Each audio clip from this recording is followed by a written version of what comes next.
L'invitation au mariage est restée sur le comptoir de ma cuisine pendant 3 semaines avant que je ne puisse me résoudre à l'ouvrir, non pas parce que je ne voulais pas célébrer le mariage de mon fils, mais parce que je savais ce que signifiait l'ouverture de cette enveloppe. Cela signifiait affronter le fait que Thomas partait vraiment, pour rejoindre une famille qui avait tout ce que je n'avais jamais pu lui offrir. Je m'appelle Alain Dubois, j'ai 52 ans et depuis 28 ans, je travaille comme chef d'équipe de maintenance à la manufacture de la Rive. Ce n'est pas un travail glamour, je répare des machines cassées, je dirige une équipe de 6 bons gars et je m'assure que les lignes de production continuent de tourner. Je pointe à 6 heures tous les matins, comme je le fais depuis que Thomas a 2 ans et que sa mère a franchi la porte sans se retourner. Ce matin-là, Valérie est partie sans même faire une valise, elle a juste pris son sac à main, m'a regardé tenant notre fils endormi et a prononcé 5 mots qui allaient définir les 3 décennies suivantes de ma vie, je ne peux plus faire ça. Les papiers du divorce sont arrivés par la poste 2 semaines plus tard, accompagnés de documents me donnant l'autorité parentale exclusive, elle ne voulait pas de garde partagée, pas de droit de visite, elle voulait sortir complètement et définitivement de nos vies. Je suis donc devenue à la fois mère et père pour un petit garçon de 2 ans tout en travaillant à temps plein dans une usine qui payait juste assez pour nous maintenir à flot.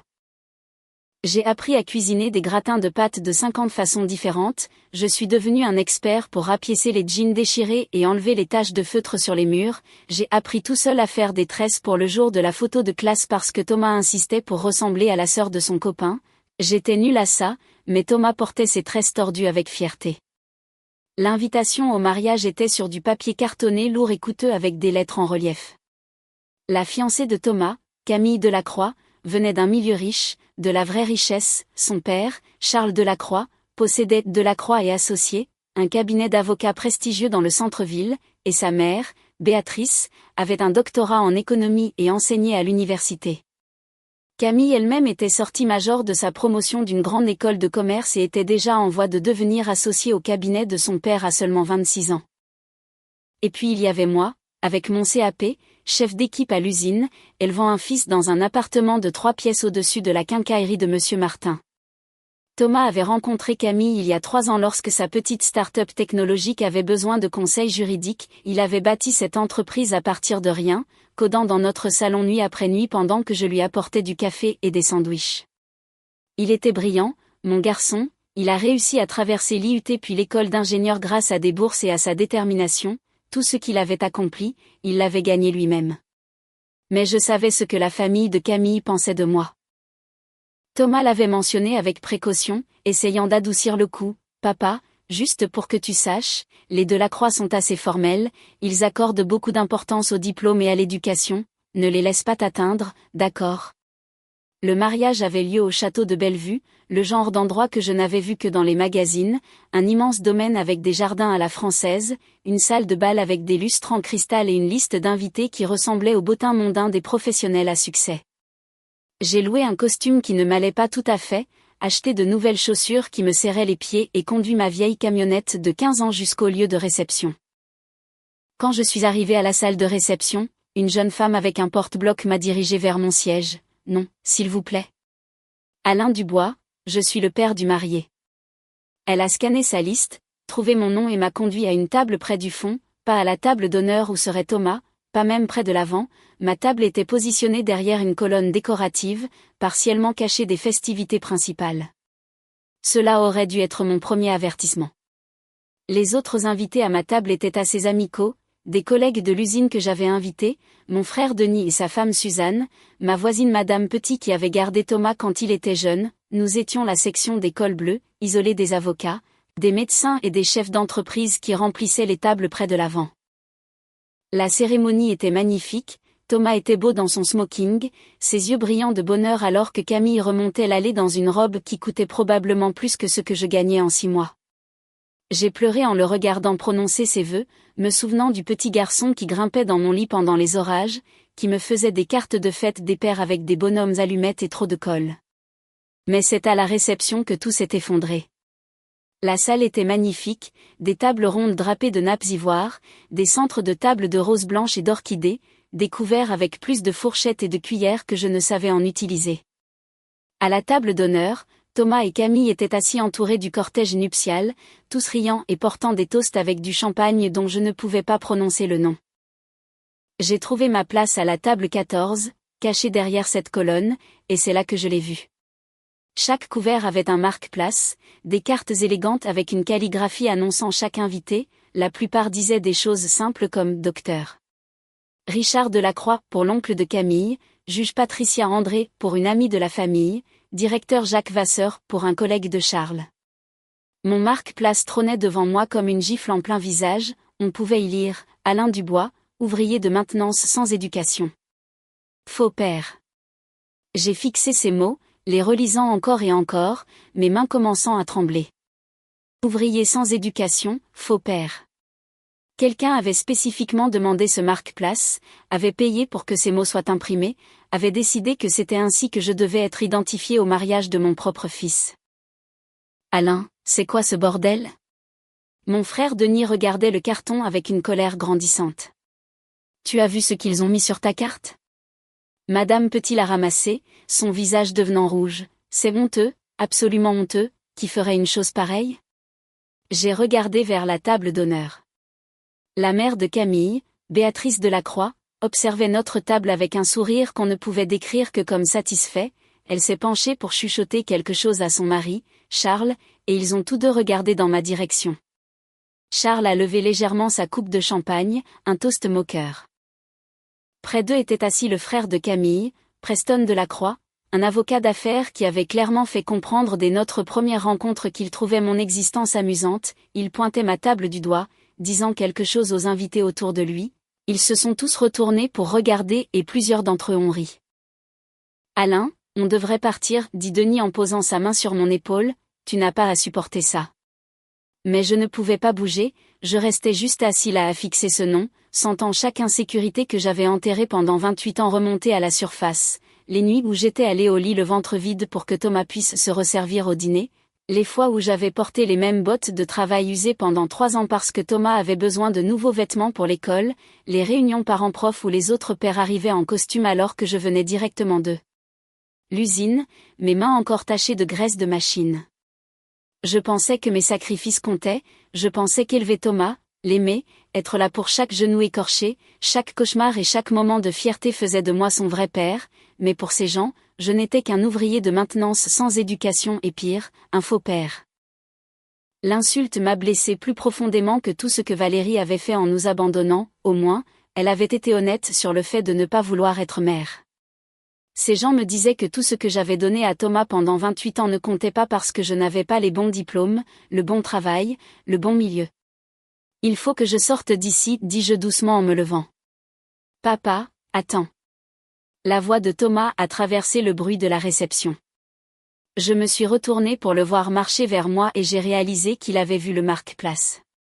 Son visage était pâle, sa mâchoire serrée par une émotion que je ne pouvais pas tout à fait lire. Thomas, je suis désolée, dis-je rapidement, je ne veux pas gâcher ton mariage, je vais juste rentrer à la maison. Il a regardé le carton dans ma main, puis ses nouveaux beaux-parents à la table d'honneur.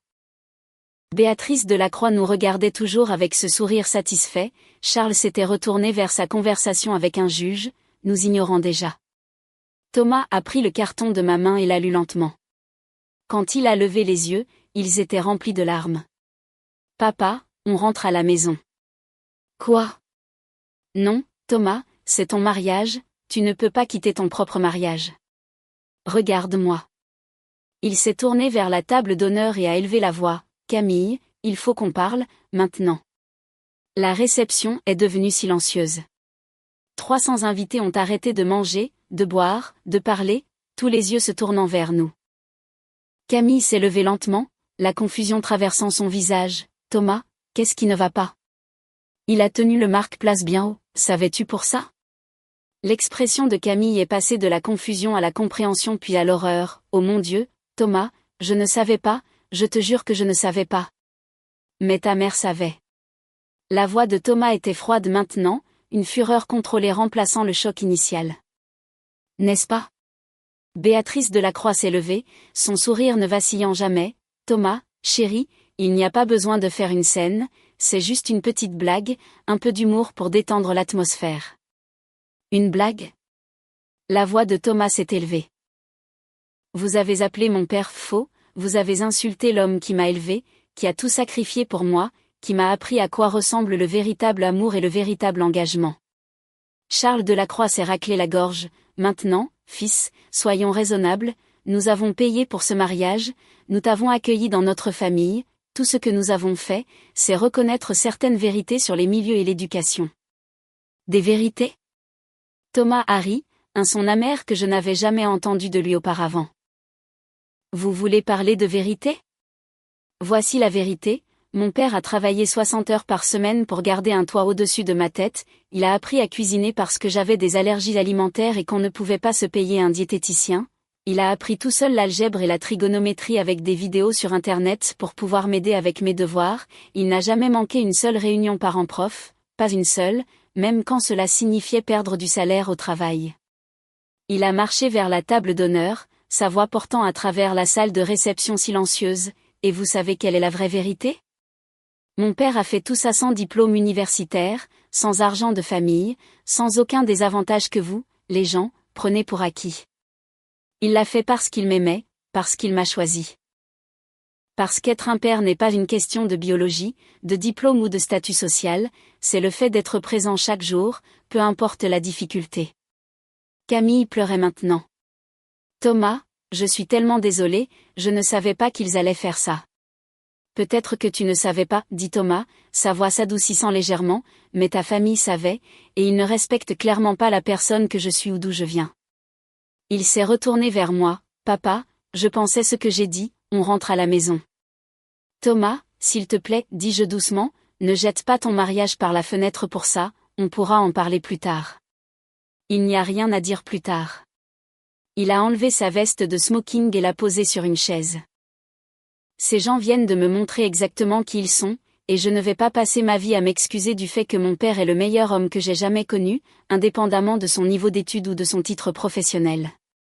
Preston Delacroix s'est levé, le visage rouge. Tu fais une erreur, Thomas, en t'éloignant de cette famille, de ces connexions, as-tu la moindre idée de ce que nous pouvons faire pour ta carrière ? Je ne veux rien de ce que vous pouvez faire pour ma carrière, dit Thomas platement. J'ai bâti mon entreprise moi-même, je continuerai à la bâtir moi-même. Thomas avait beaucoup plus à dire, mais j'ai besoin que vous entendiez ce qui s'est passé ensuite. Si vous trouvez de la valeur dans cette histoire, si elle vous fait penser différemment à ce qui compte vraiment dans la vie, s'il vous plaît cliquez sur ce bouton s'abonner, laissez un commentaire ci-dessous sur une fois où quelqu'un vous a sous-estimé vous ou quelqu'un que vous aimez, et donnez un j'aime à cette vidéo pour que plus de gens puissent entendre l'histoire de Thomas, et rappelez-vous que la valeur ne se mesure pas en diplôme ou en compte bancaire. Maintenant, revenons à ce qui s'est passé à ce mariage. Thomas a marché vers l'endroit où je me tenais et m'a pris le bras. « Viens, papa, on s'en va. » Thomas, non, dit Camille en descendant de la table d'honneur, s'il te plaît ne fais pas ça, on peut arranger ça, je ferai s'excuser mes parents, on peut leur faire enlever ce marque-place horrible.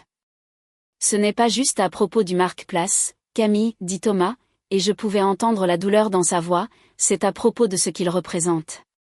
Ta famille regardera toujours mon père de haut, ils le verront toujours comme moins que rien, comme quelque chose dont il faut avoir honte, et je ne vivrai pas ma vie en prétendant que c'est acceptable. La voix de Charles Delacroix est devenue glaciale. Si tu sors d'ici, Thomas, tu jettes bien plus que ce mariage, tu jettes ta femme, ton avenir avec cette famille, potentiellement tes relations d'affaires. Est-ce que ça vaut vraiment le coup pour quelques sentiments blessés ?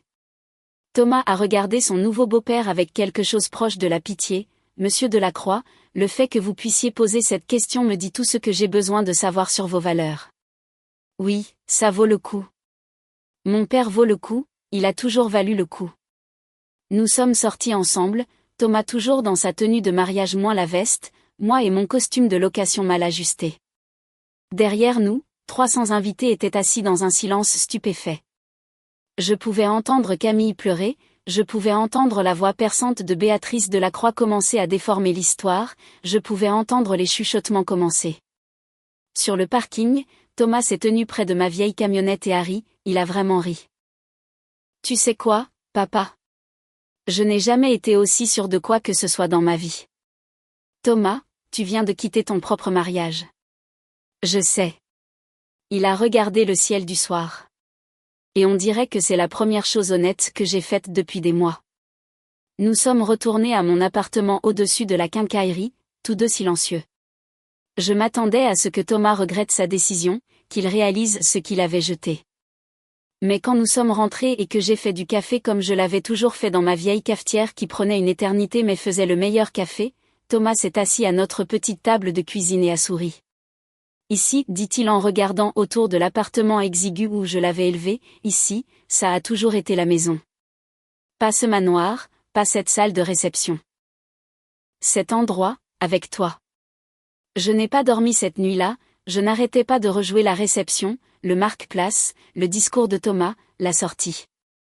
Je pensais à Camille en pleurs, au mariage qui s'était terminé avant d'avoir vraiment commencé. Je pensais aux conséquences que Thomas affronterait pour m'avoir choisi plutôt que la famille Delacroix et leurs relations. Mais surtout, je pensais à ce qu'il avait dit, être un père n'est pas une question de biologie, de diplôme ou de statut social, c'est le fait d'être présent chaque jour. Le lendemain matin, je me suis réveillée au son de mon téléphone. Il était 6 heures et j'étais censée être à l'usine, mais je m'étais portée malade pour la première fois en 5 ans. Le numéro était inconnu. Monsieur Dubois, ici Jennifer Martin du cabinet Delacroix et Associés, je suis l'assistante exécutive de Monsieur Charles Delacroix. Mon estomac s'est noué. Ça y était, le procès, le harcèlement, quelle que soit la vengeance que les Delacroix avaient prévue. J'appelle parce qu'il y a eu un incident au cabinet ce matin et cela implique votre fils Thomas. Pourriez-vous venir au centre-ville immédiatement ?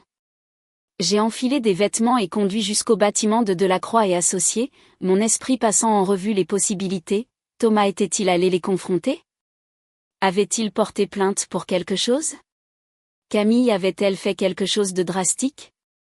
Le cabinet d'avocats occupait 3 étages d'une tour de verre au centre-ville, je n'étais jamais entré à l'intérieur auparavant. Le hall était tout en marbre et en art moderne, le genre d'endroit où mes bottes de travail semblaient être une violation. Jennifer Martin m'a accueilli à l'ascenseur, une femme professionnelle dans la quarantaine qui me regardait avec quelque chose qui aurait pu être de la sympathie. Monsieur Dubois, merci d'être venu si vite. Thomas est dans la salle de conférence principale avec les associés, il y a eu un développement significatif concernant les événements d'hier. Elle m'a conduit à travers un labyrinthe de couloirs bordés d'œuvres d'art coûteuses et de plaques annonçant diverses victoires juridiques. La salle de conférence avait des bails vitrés donnant sur la ville. Autour d'une table massive étaient assis Charles Delacroix, Béatrice Delacroix, 3 autres associés que je ne reconnaissais pas, et Thomas. Camille était là aussi, assise aussi loin de ses parents que possible, ses yeux rouges d'avoir pleuré. Alain, dit Charles Delacroix en se levant quand je suis entrée, sa voix était différente d'hier, plus calme, plus contrôlée, merci d'être venu. Qu'est-ce qui se passe ? J'ai regardé Thomas. Tu vas bien ? Je vais bien, papa. Thomas a désigné une chaise vide. Assieds-toi, tu as besoin d'entendre ça. L'une des autres associées, une femme nommée Hélène Rodier selon sa plaque, juste son nom, rien d'insultant, s'est raclé la gorge. Monsieur Dubois, je suis l'associée gérante de ce cabinet. Hier soir, après l'incident du mariage, j'ai reçu un appel téléphonique préoccupant de Thomas concernant un comportement discriminatoire de la part des dirigeants du cabinet envers vous. Ce matin, continua-t-elle, j'ai mené un examen d'urgence de la situation. Ce que j'ai découvert, c'est que l'incident du marque-place n'était pas un événement isolé, cela faisait partie d'un schéma de discrimination et de comportement hostile qui viole non seulement les politiques éthiques de notre cabinet, mais potentiellement plusieurs lois sur l'emploi et les droits civils. Le visage de Charles Delacroix était rouge. Hélène, c'est une affaire de famille, il n'y a pas besoin d'impliquer les affaires du cabinet. C'est devenu une affaire du cabinet, dit Hélène sèchement, quand vous avez utilisé les ressources du cabinet pour créer ce marque-place, quand vous avez utilisé votre position d'associé senior pour faire pression sur l'organisateur de mariage pour le mettre en place. Et quand vous avez fait des déclarations à d'autres associés sur l'adéquation de Thomas pour s'associer avec ce cabinet en fonction du parcours éducatif et de la profession de son père. J'ai regardé Thomas, qu'est-ce que tu as fait ? J'ai tout documenté, dit Thomas doucement, chaque conversation où ton nom est apparu, chaque commentaire sournois sur ton travail, chaque fois qu'ils ont suggéré que je devrais être embarrassé par mon milieu. J'ai enregistré la conversation d'hier sur le parking où Béatrice a explicitement déclaré qu'avoir un père col bleu limiterait mon accès à leur cercle social. C'est un enregistrement illégal, a protesté Charles. C'est une preuve admissible pour prouver le harcèlement et la discrimination, a répondu Thomas, je suis dans mon droit. Hélène Rodier a continué, de plus, Thomas a porté à mon attention que le cabinet a récemment refusé un contrat important à son entreprise de technologie, spécifiquement parce que Charles Delacroix croyait que cela reflèterait mal sur le cabinet d'être associé à quelqu'un du milieu douteux de Thomas. Quoi? Camille a regardé son père avec choc. Papa, tu as fait perdre ce contrat à Thomas? Tu m'as dit que le cabinet avait décidé de choisir une plus grande entreprise technologique. Charles était silencieux. Le contrat en question, dit Hélène, valait environ 2,3 millions d'euros sur 3 ans. L'entreprise de Thomas était la plus qualifiée, mais Charles a utilisé sa position pour diriger le contrat ailleurs. Ce n'est pas seulement contraire à l'éthique, c'est potentiellement une interférence illégale dans les relations d'affaires. La pièce est devenue très silencieuse.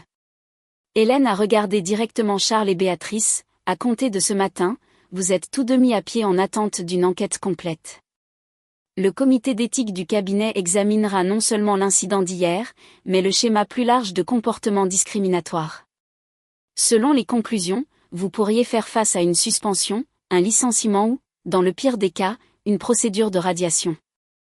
Béatrice a finalement parlé, sa voix tremblante, c'est absurde, nous avons payé pour ce mariage, nous avons accueilli Thomas dans notre famille. Une petite plaisanterie à la réception et maintenant nos carrières sont en jeu. Maman, dit Camille doucement, ce n'était pas une blague et ce n'était pas petit. Tu as délibérément humilié l'homme qui a élevé mon mari, tu as utilisé ta position et ton argent pour qu'il se sente sans valeur lors de ce qui aurait dû être une fête. Le cabinet a une réputation à maintenir, a continué Hélène. Nous représentons des clients de tous les milieux socio-économiques. Nous ne pouvons pas avoir des associés seniors qui démontrent des préjugés contre les travailleurs manuels, qui croient que l'éducation et la richesse déterminent la valeur d'une personne, ou qui utilisent leur position pour punir ceux qu'ils jugent inférieurs. Je suis resté assis là à assimiler tout ça. Thomas était parti en guerre contre ses nouveaux beaux-parents, avait mis leur carrière en jeu, avait potentiellement détruit son mariage avant même qu'il ne commence. Thomas, dis-je doucement, c'est trop, tu n'avais pas besoin de faire ça. Si, je le devais, papa. Il m'a regardé avec une certitude absolue. Tu as passé 28 ans à te battre pour moi, il est temps que je me batte pour toi. Hélène Rodier s'est tournée vers moi. Monsieur Dubois, le cabinet aimerait vous présenter des excuses formelles au nom de ses associés. De plus, nous sommes prêts à discuter d'une compensation pour la détresse émotionnelle causée par l'incident d'hier. Je ne veux pas de compensation, ai-je dit, je veux juste du respect. Vous l'avez, dit Hélène fermement, de ce cabinet, de moi, et de tout le monde dans cette pièce qui comprend qu'être un bon père n'a rien à voir avec des diplômes ou des titres professionnels. La réunion a continué pendant une autre heure, réglant les détails et les prochaines étapes, mais j'ai cessé d'écouter attentivement. Je regardais Thomas et Camille de l'autre côté de la table, ils n'étaient pas assis ensemble, mais ils continuaient de se jeter des coups d'œil, et je pouvais voir quelque chose passer entre eux, de la douleur, oui, mais aussi de la compréhension. Finalement, Hélène a levé la séance. Charles et Béatrice sont partis sans parler, leur humiliation complète. Les autres associés ont offert des adieux polis. Finalement, il ne restait plus que moi, Thomas, Camille et Hélène. Thomas, dit Camille doucement, pouvons-nous parler en privé? Thomas m'a regardé. J'ai hoché la tête, vas-y, fils, je t'attendrai dans le hall. En fait, dit Hélène, Monsieur Dubois, pourrais-je vous parler un instant dans mon bureau? Je l'ai suivi dans un autre couloir jusqu'à un bureau d'angle qui était à la fois impressionnant et accueillant. Hélène m'a fait signe de m'asseoir. Monsieur Dubois, je voulais m'excuser personnellement, pas seulement pour ce qui s'est passé au mariage, mais pour le fait que la culture de notre cabinet ait permis à des associés comme Charles Delacroix de maintenir ses attitudes si longtemps. Ce n'est pas votre faute, ai-je dit. Si, ça l'est, répondit-elle, je suis l'associée gérante, créer un environnement inclusif est ma responsabilité. Ce qui vous est arrivé hier était inacceptable et c'est arrivé parce que je n'ai pas prêté assez attention aux signes avant-coureurs. Elle a sorti un dossier, j'ai examiné l'entreprise de Thomas, son travail est exceptionnel. Le cabinet aurait dû être reconnaissant de contracter avec lui, et non d'utiliser son milieu comme raison pour lui refuser des opportunités. Thomas est brillant, ai-je dit, il l'a toujours été. Il tient ça du côté de sa mère. Valérie était intelligente, elle ne pouvait juste pas gérer la responsabilité de la parentalité. Hélène a souri, d'après ce que j'ai vu, il tient son éthique de travail et sa détermination du côté de son père. Ses qualités valent plus que n'importe quel diplôme. Nous avons parlé quelques minutes de plus de tout et de rien.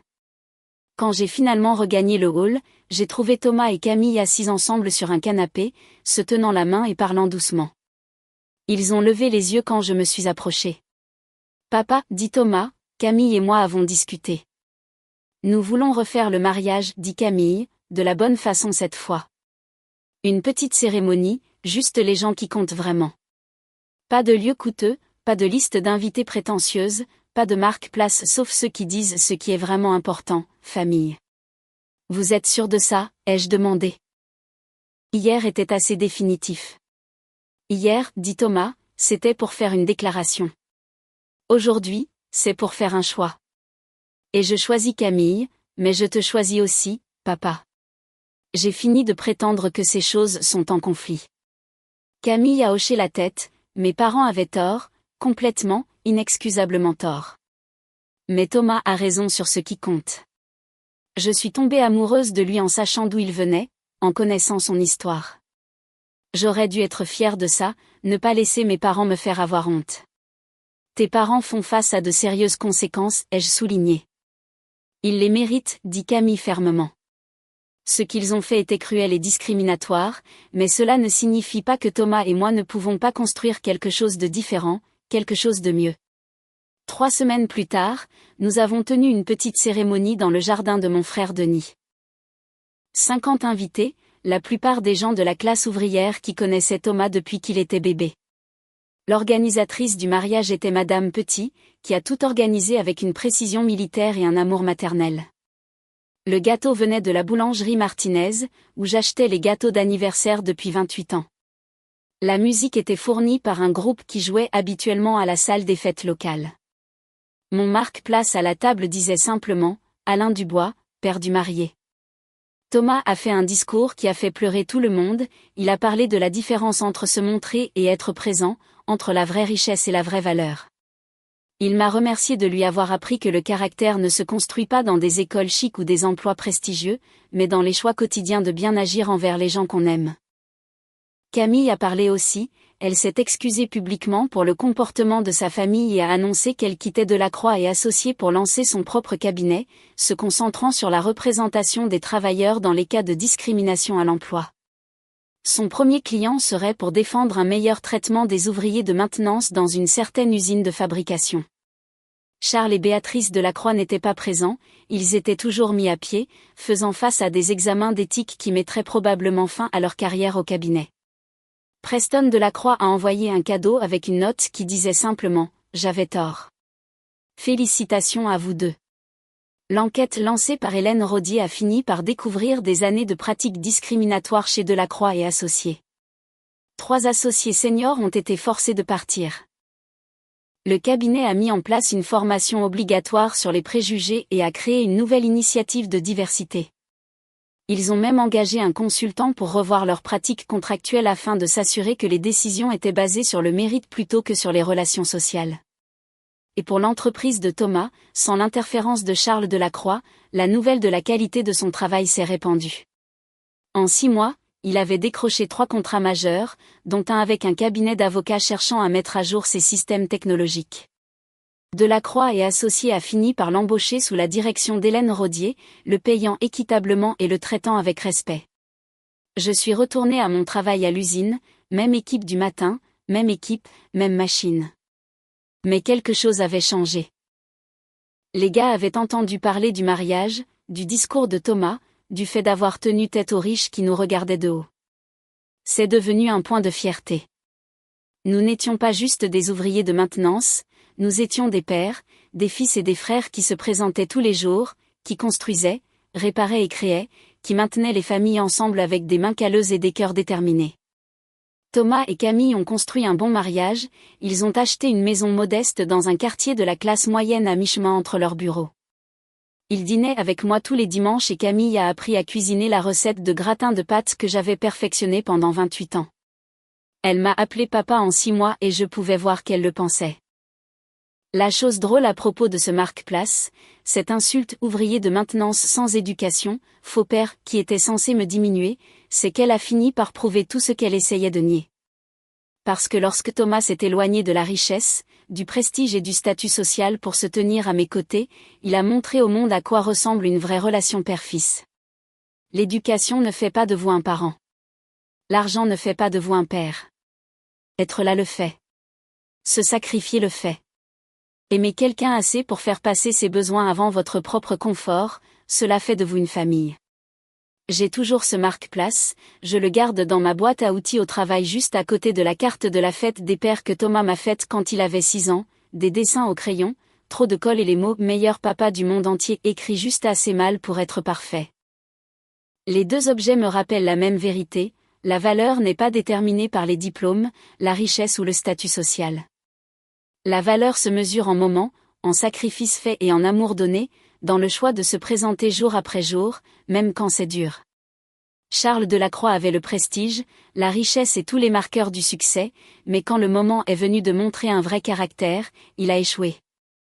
Thomas, élevé dans un 3 pièces par un ouvrier d'usine, savait exactement qui il était et ce qui comptait.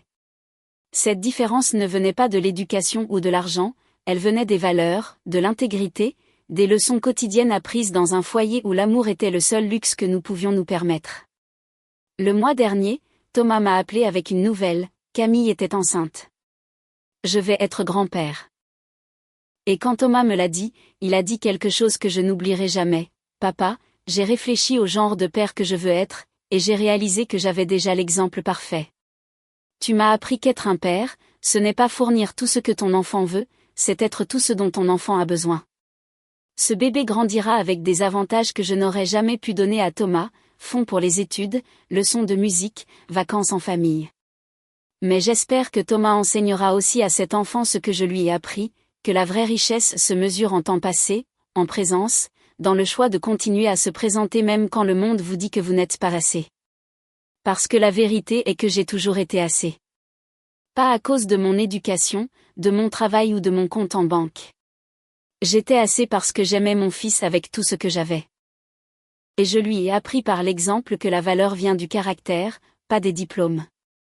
La famille Delacroix a perdu son statut au cabinet, a perdu sa réputation, a perdu son influence, tout cela parce qu'il ne pouvait pas voir que la chose la plus précieuse dans cette réception de mariage n'était pas les lustres en cristal, le champagne coûteux ou les robes de créateur. C'était la relation entre un père et son fils construite sur 28 ans de sacrifice et d'amour. Et à la fin, Thomas a choisi cette relation par-dessus tout ce qu'ils offraient. Il m'a choisi. Pas parce que j'étais impressionnant, éduqué ou riche, mais parce que j'étais vrai. Parce que notre lien était construit sur la vérité, la présence et le dévouement quotidien. C'est à ça que ressemble une vraie famille. Pas des marque-places, des diplômes et un statut social. Une vraie famille ressemble à un ouvrier d'usine élevant un fils dans un appartement modeste, lui apprenant que le caractère compte plus que la classe, que se présenter compte plus que se montrer. Que l'amour est la seule monnaie qui compte vraiment. Alors à Charles et Béatrice Delacroix, où qu'ils soient maintenant dans leur carrière diminuée et leur réputation endommagée, je n'ai que ceci à dire, merci. Merci pour ce marque-place. Merci d'avoir rendu votre mépris si clair que mon fils a dû choisir entre votre monde et le nôtre. Parce que son choix ce jour-là, s'éloignant de votre mariage, de votre argent et de votre prestige pour se tenir aux côtés de son faux père ouvrier sans éducation, a prouvé quelque chose que j'avais toujours cru mais dont je doutais parfois, je l'ai bien élevé. Et cela vaut plus que tous les diplômes, la richesse et le statut social du monde. Je m'appelle Alain Dubois. J'ai 52 ans. Je travaille comme chef d'équipe de maintenance à la manufacture de la Rive et je suis le père le plus fier qui ait jamais vécu. Pas parce que mon fils a réussi, bien qu'il l'ait fait. Pas parce qu'il s'est bien marié, bien que Camille se soit avérée merveilleuse. Je suis fier parce que, quand c'était le plus important, Thomas savait exactement qui était son vrai père. Et aucun marque-place, aucune somme d'argent, aucune famille d'arrivistes ne pourrait jamais changer cette vérité. Si cette histoire vous a ému, si elle vous a fait penser aux personnes de votre vie qui se sont présentées pour vous, peu importe leur diplôme ou leur statut, partagez-la. Laissez un commentaire sur quelqu'un qui vous a aimé non pas avec de la richesse, mais avec sa présence. Et rappelez-vous, Les meilleures choses dans la vie ne se mesurent pas en diplôme ou en dollars, elles se mesurent en moments, en sacrifices, dans le choix de continuer à aimer même quand le monde vous dit que vous n'êtes pas assez. Parce que vous êtes assez. Vous l'avez toujours été.